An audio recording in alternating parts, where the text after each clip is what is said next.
Vous voulez ouvrir vos Bibles dans Philippiens 3, 7 à 13, et c'est Michael qui va faire la lecture. Il est écrit: « Mais ces qualités qui étaient pour moi des gains, je les ai regardées comme une perte à cause de Christ.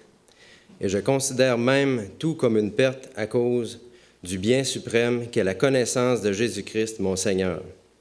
À cause de lui, je me suis laissé dépouiller de tout et je considère tout cela comme des ordures afin de gagner Christ et d'être trouvé en lui, non avec ma justice, celle qui vient de la loi, mais avec celle qui s'obtient par la foi en Christ.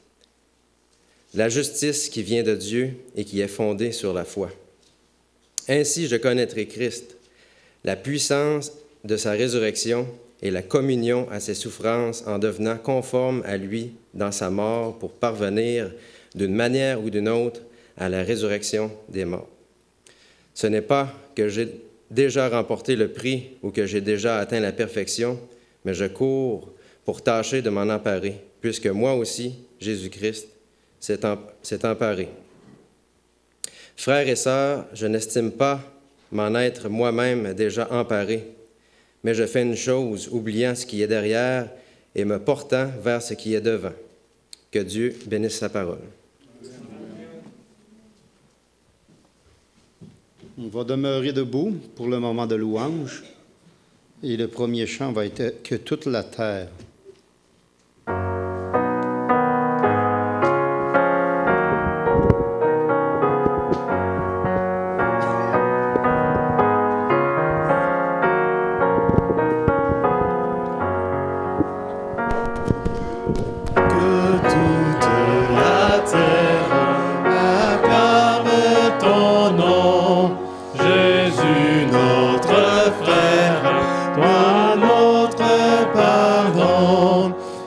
Chacun s'incline devant ta grandeur, toi seul en es digne, à toi seul l'honneur. Toi qui es le Maître, le Roi, le Seigneur, tu as voulu naître comme un serviteur. Parole éternelle, Verbe créateur, une chair mortelle, voile ta splendeur. Force, honneur, louange, à toi crucifié, plus haut que les anges, ton nom est chanté. Que chacun s'incline devant ta grandeur, toi seul en es digne, à toi seul l'honneur. Amen. On va passer maintenant au deuxième chant qui est « Pour la terre ».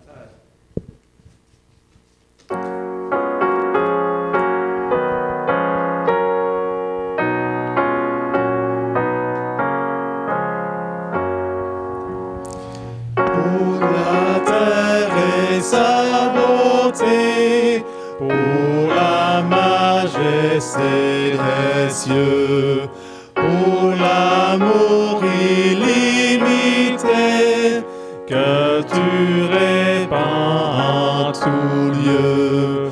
Donne-nous ton France chant d'un accent reconnaissant. Pour l'amour des bien-aimés, les amis chers à nos cœurs, le partage et la bonté, avant-goût du vrai bonheur. Donne-nous ton France chant, d'un accent reconnaissant. Pour l'espoir en Jésus-Christ, d'une éternité sans plan.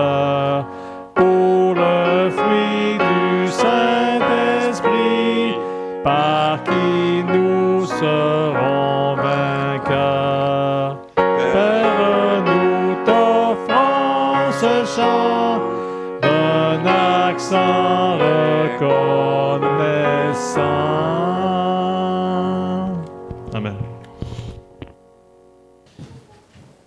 Mon épouse et moi rentrons d'un long voyage qui nous a conduits à travers tout le continent nord-américain pour différentes raisons et qui nous a permis de découvrir tout un tas de paysages, certains inconnus, d'autres plus connus.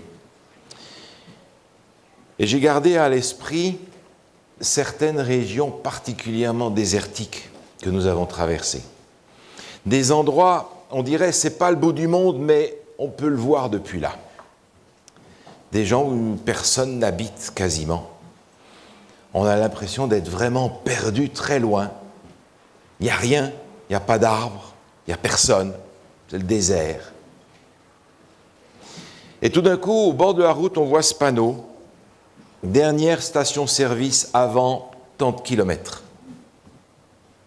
Et automatiquement, on regarde la jauge d'essence et on se dit, voyons, est-ce que j'ai assez d'essence pour aller à la prochaine station de kilomètres qui est dans beaucoup de kilomètres? Est-ce que j'ai assez d'essence pour aller jusque-là? Et on se dit, on ne va pas prendre de risques, on va s'arrêter puis on va faire le plein avant de traverser cette zone où il n'y a pas de station d'essence. Et puis on continue le chemin. Et puis quand on arrive dans le dernier bout, un peu avant d'arriver à la maison, c'est tard, c'est le soir, déjà certaines stations de service sont fermées, on regarde la jauge d'essence et on se dit, mais est-ce que j'arrive à la maison avec ce que j'ai d'essence?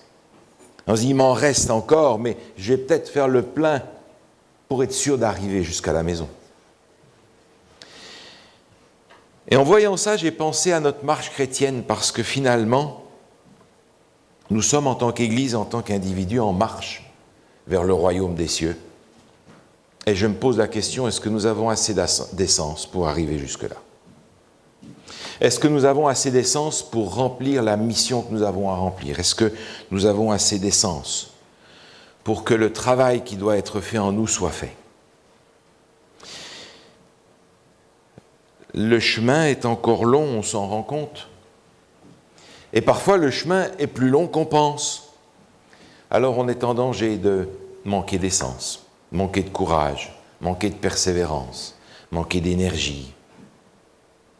La plupart des chrétiens ont toujours pensé que Jésus allait revenir beaucoup plus tôt. Et nous aimerions penser que Jésus va revenir de notre vivant, ce qui est tout à fait possible, mais nous ne savons ni le jour ni l'heure. Mais finalement, le chemin a paru toujours beaucoup plus long qu'on pensait. Beaucoup de nos parents, spirituels aussi, se sont endormis étant convaincus que Jésus reviendrait de leur temps. Mais le chemin est un peu plus long qu'on ne pensait. Alors est-ce qu'on va manquer d'essence pour arriver au bout du compte?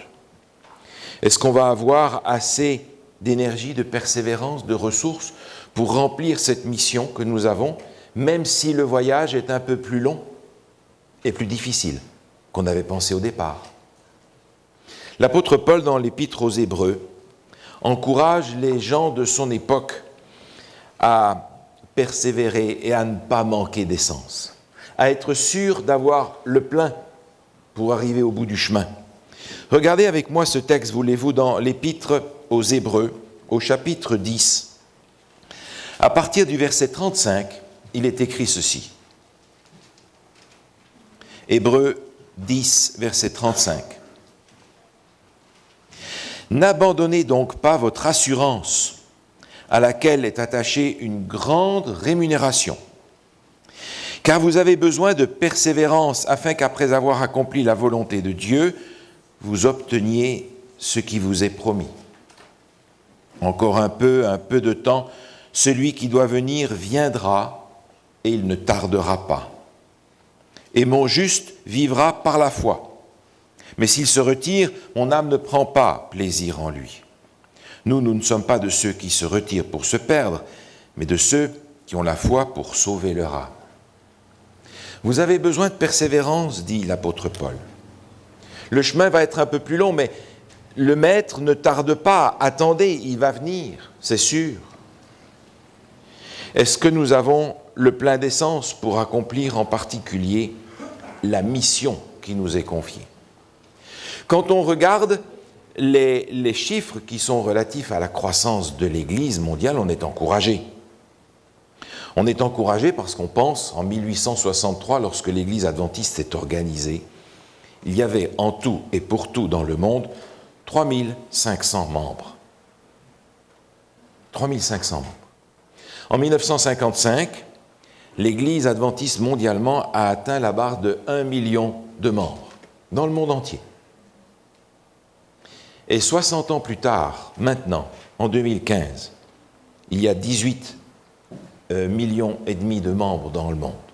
On peut se réjouir du progrès colossal de l'Église un peu partout dans le monde, et il reste fort peu de pays où l'Église n'est pas présente. Depuis 10 ans, il y a plus d'1 million de membres qui s'ajoutent chaque année. Ce qui veut dire que chaque heure, il s'ajoute 125 personnes à l'Église mondiale. Ça, c'est encourageant. Mais quand on regarde la perspective sous un angle encore plus large, on se rend compte que dans le monde, les chrétiens, sans faire la distinction de leur dénomination, qu'ils soient pratiquants ou pas, tous les chrétiens comptés ne représentent qu'un tiers de la population mondiale. Aujourd'hui, on évalue environ que 2,4% de tous les missionnaires de toutes les églises chrétiennes, seulement 2,4% d'entre eux sont dans les pays du monde où on n'a pas accès à l'Évangile et où il n'y a pas encore de témoins de l'Évangile. Ce qui veut dire que les 90% du reste sont tous dans des territoires où il y a déjà des chrétiens, où l'Évangile est disponible. Et on se dit, mais est-ce qu'on a envoyé les missionnaires au bon endroit? On évalue aujourd'hui qu'il reste encore dans le monde 16 000 groupes ethniques qui n'ont absolument aucun contact avec l'Évangile. On évalue à 2000 les langues dans le monde dans lesquelles pas un mot de la parole de Dieu n'a encore été traduit. Il y a encore une mission à accomplir. Et maintenant, de cette grande perspective large et mondiale, je redescends à une perspective beaucoup plus étroite, ici, dans notre ville, ici, où nous sommes. Sans même faire la distinction du clocher sous lequel ils se réunissent. Combien y a-t-il de personnes qui, chaque semaine, vont rendre un culte à Dieu? Combien? Une minorité, vous le savez bien. C'est dire que dans le monde, comme dans notre petit monde à nous, la tâche est encore colossale. Est-ce que nous avons le plein d'essence pour remplir cette mission-là? Est-ce que nous avons assez d'essence pour accomplir ce que le Seigneur a placé comme mission devant nous? Et il y a un équilibre à trouver dans l'utilisation de notre essence. Parce que d'un côté, il faut de l'essence pour accomplir la mission, et d'un autre côté, il faut aussi de l'essence de cette énergie que Dieu nous donne, parce qu'il y a un travail à accomplir en nous et parmi nous. Et cependant, cet équilibre n'est pas facile à trouver. Je pense à un article que Russell Staples, un des professeurs d'Andrews, avec qui j'avais pris des cours il y a déjà pas mal d'années, écrit un article dans le journal Ministry en 1997, et il explique qu'avec le temps, les institutions de l'Église ont passé beaucoup plus de temps et d'énergie à prendre soin des personnes de l'Église que des personnes qui sont hors de l'Église. Et par conséquent, avec le temps, on en va employer dans ces institutions de l'Église beaucoup plus d'énergie à soigner ceux qui sont déjà dans l'Église qu'à soigner ceux qui ne sont pas encore dans l'Église et qui ont besoin. C'est dire qu'avec le temps, il y a eu comme un déplacement des priorités pour se soigner soi davantage que de soigner ceux du dehors. Autrement dit, plus d'emphase sur nous que sur la mission à accomplir. Alors, est-ce que nous avons fait le plein d'essence pour remplir et notre mission et pour que le Seigneur accomplisse son œuvre en nous? Est-ce que vous avez fait le plein d'essence avant de traverser les zones désertiques de notre vie personnelle ou de l'histoire du monde? Parce que nous savons que nous avons devant nous des déserts qui seront peut-être fatals pour certains d'entre nous. Est-ce que nous avons fait le plein? J'aimerais simplement ce matin reprendre quelques illustrations bibliques que vous connaissez bien, qui sont reliées avec certains disciples qui ont fait le plein d'essence, parce qu'ils en avaient besoin. Le premier exemple que j'aimerais mentionner se trouve dans l'évangile de Luc au chapitre 10, cette histoire que vous connaissez très bien, où l'on retrouve Jésus invité chez Marthe et Marie. Et vous vous souvenez, Marthe est préoccupée à bien recevoir Jésus, et Marie est occupée à bien écouter Jésus. Elle est assise, elle boit les paroles de Jésus. Et Marthe va dans tous les sens pour préparer le repas. Et vous vous souvenez qu'il y a un petit incident, il y a Marthe qui s'énerve et qui va dire à Jésus, mais écoute, moi je suis toute seule à faire le travail, envoie donc cette paresseuse de Marie pour venir me donner un coup de main. Et Jésus va donner une réponse surprenante à Marthe et va dire, écoute, l'essentiel dans toute cette affaire, c'est Marie qui l'a choisi. Cette bonne part qu'elle a choisie ne lui sera pas ôtée, c'est le verset 42. Marie était là en train de faire le plein de la parole de Jésus. C'est toute la différence finalement entre le fond et la forme. Marthe était occupée à polir la forme, Marie était occupée à absorber tout ce qui est fondamental. Et Jésus va mettre l'emphase sur cette démarche-là, faire le plein de la parole de Dieu. Alors, je vous pose la question, combien d'entre nous font le plein de la parole de Dieu chaque matin? Combien d'entre nous font le plein de la parole de Dieu? Combien d'entre nous ne font presque rien peut-être dans leur maison, pensant que c'est à l'église et à l'école de faire le plein d'essence pour leurs enfants, pensant que, puisqu'ils sont dans une famille chrétienne, ça roule et ça va tout seul. Combien d'entre nous pensent que les choses se passent ainsi? Combien d'entre nous seraient capables de sortir de leur mémoire 4 ou 5 textes seulement pour appuyer sur les Écritures ce qu'ils croient sur des sujets fort simples, le salut, le retour de Jésus, ou sur des sujets qui ne croient pas, la prédestination, ou d'autres choses que la Bible enseigne sur les morts. Êtes-vous capable de trouver dans les Écritures par cœur quelques textes pour aider quelqu'un qui a besoin de voir quelle est la vérité biblique? Est-ce que vous avez fait le plein de ces choses pour pouvoir les transmettre et accomplir la mission? Avez-vous assez d'essence? Un autre exemple me vient à l'esprit dans le livre de Daniel, au chapitre 6. Daniel, livre de Daniel au chapitre 6. Vous vous souvenez que Daniel est en une mauvaise posture parce qu'il faut adorer le roi, a-t-on décrété. Et lui, adorer un homme, il n'en est pas question. C'est Dieu qu'on adore. Point. Alors vous vous souvenez ce qui est écrit au verset 10. Et livre de Daniel, chapitre 6, verset 10, lorsque Daniel sut que le décret était écrit, il se retira dans sa maison où les fenêtres de sa chambre supérieure étaient ouvertes dans la direction de Jérusalem. Et 3 fois par jour, il se mettait à genoux, il priait, il louait son Dieu, comme il le faisait auparavant.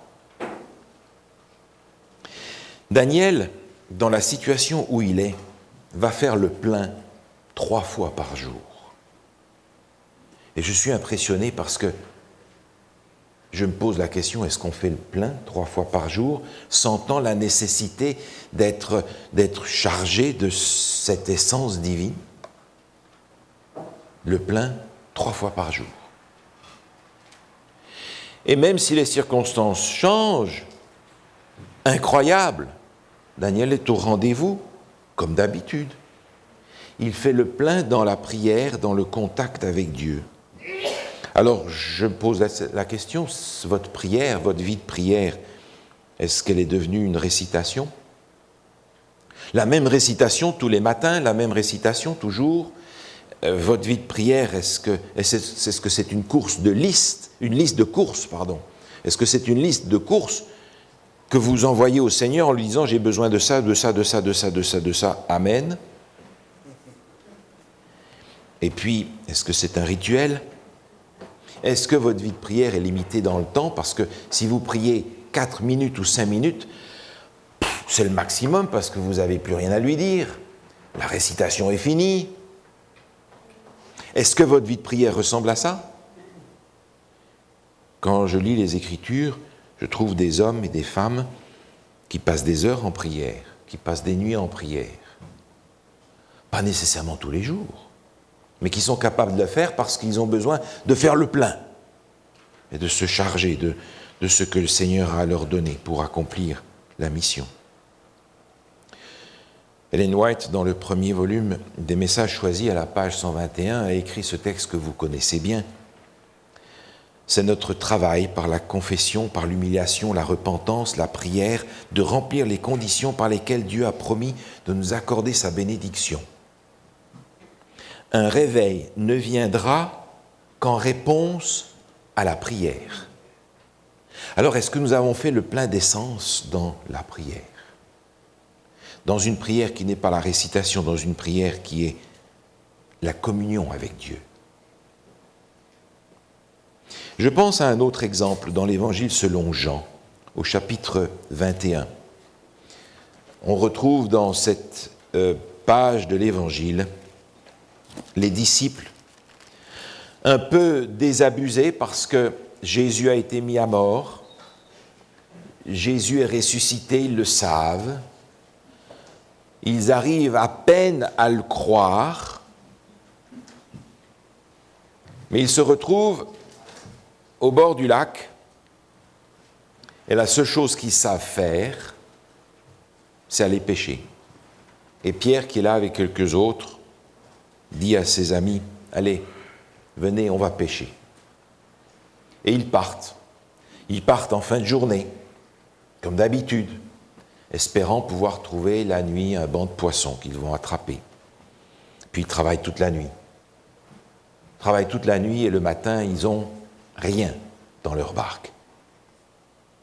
Je me demande si, en voyant les premières lueurs du jour et en se rendant compte que dans leur bateau, il y avait 3 misérables poissons, je me demande si tout d'un coup, ça n'a pas fait clic dans leur esprit parce que c'était du déjà-vu, cette affaire-là, vous comprenez?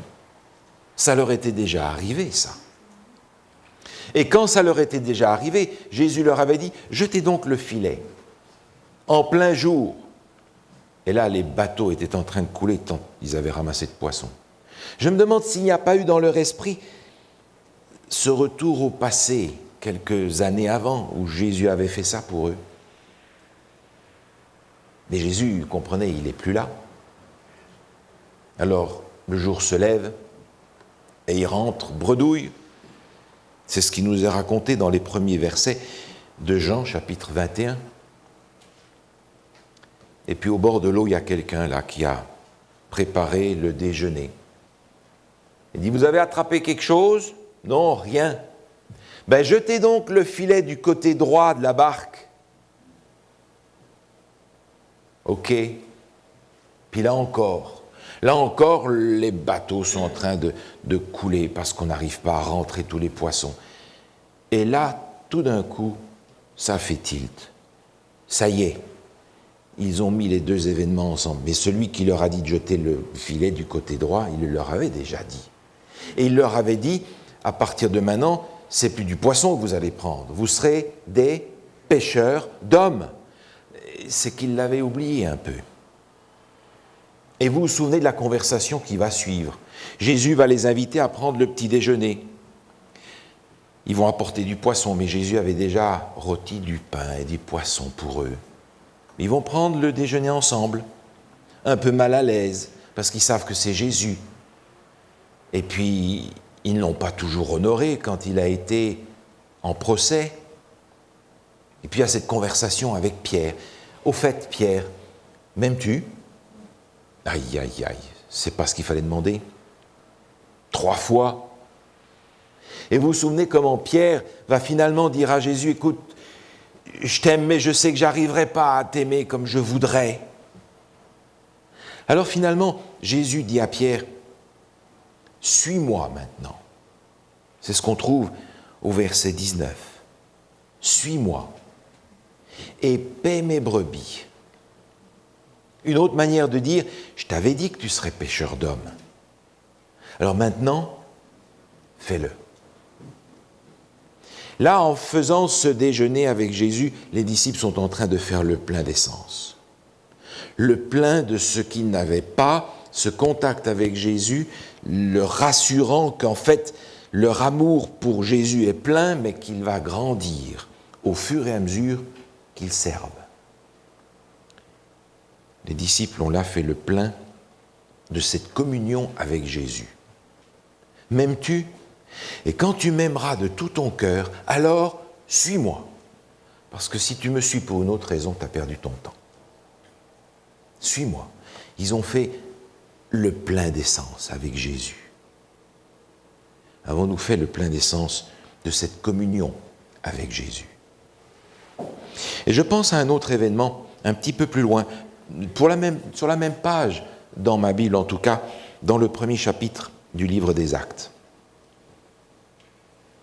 Au verset 3, il est dit ceci. Actes chapitre 1, verset 3. Il est question de Jésus, il est dit après qu'il eut souffert, il leur apparut vivant et leur en donna plusieurs preuves, se montrant à eux pendant 40 jours et parlant des choses qui concernent le royaume de Dieu. Jésus va rester avec ses disciples pendant 40 jours. Et là, les disciples vont véritablement faire le plein, le super plein d'essence qu'ils n'ont peut-être pas fait alors qu'ils étaient avec Jésus avant sa mort. Et puis un jour,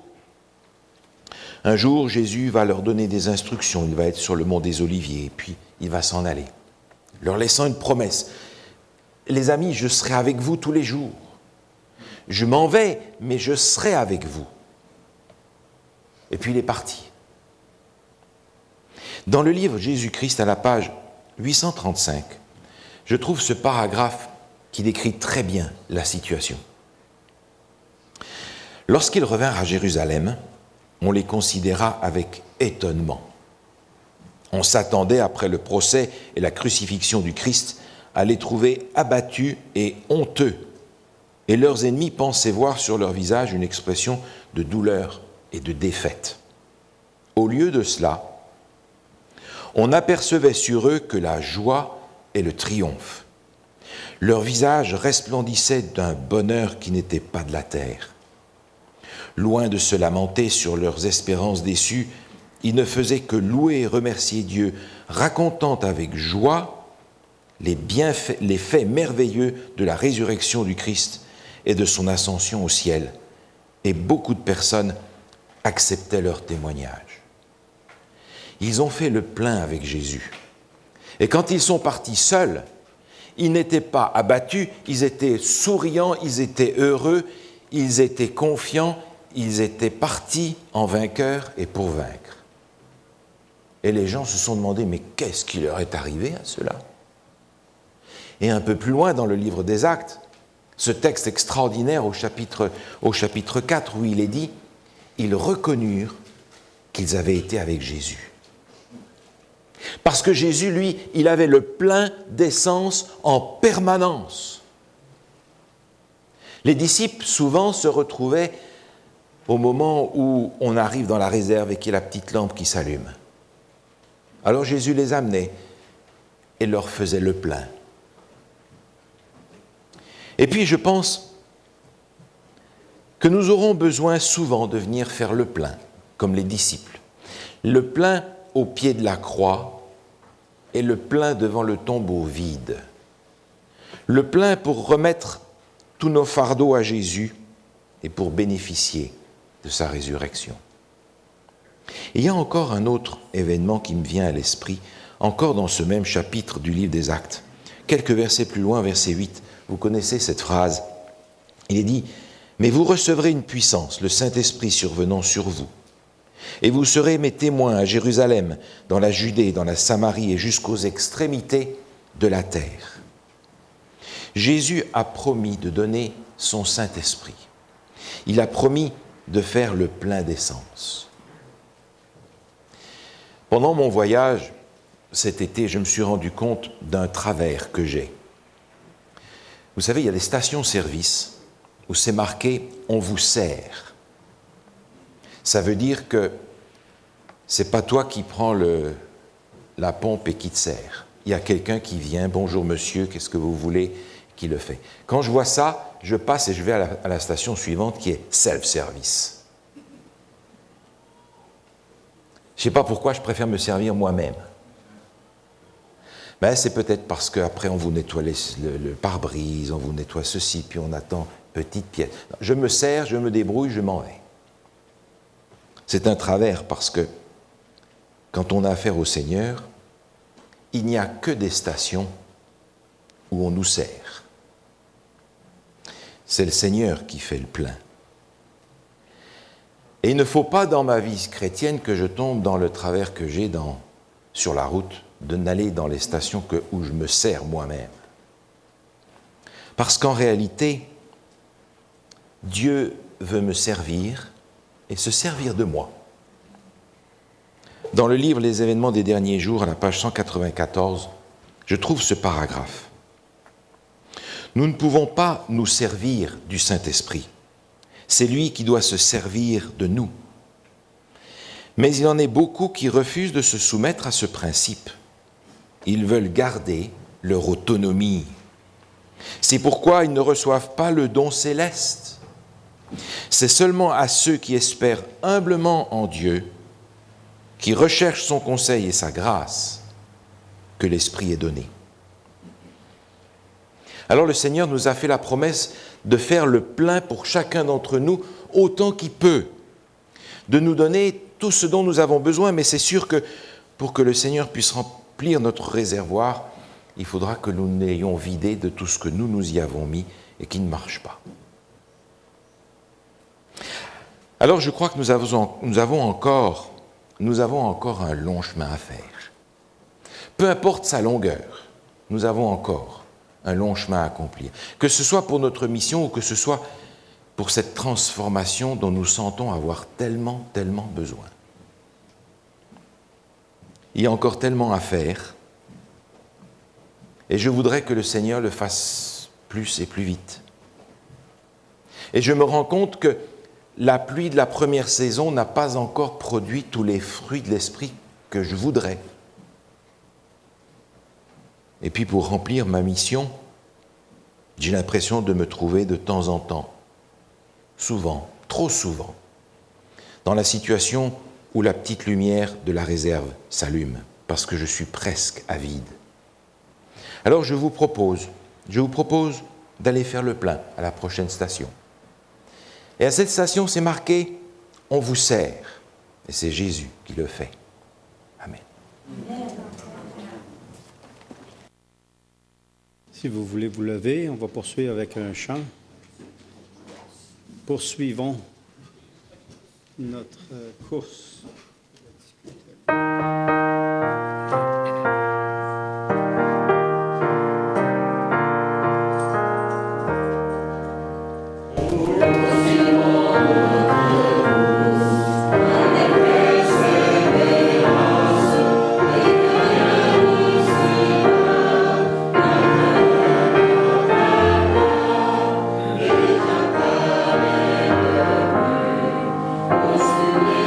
Yes.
Notre Dieu, notre Père, aujourd'hui nous reconnaissons que souvent nous avons couru dans la course, étant dans la réserve, ayant notre réservoir presque vide.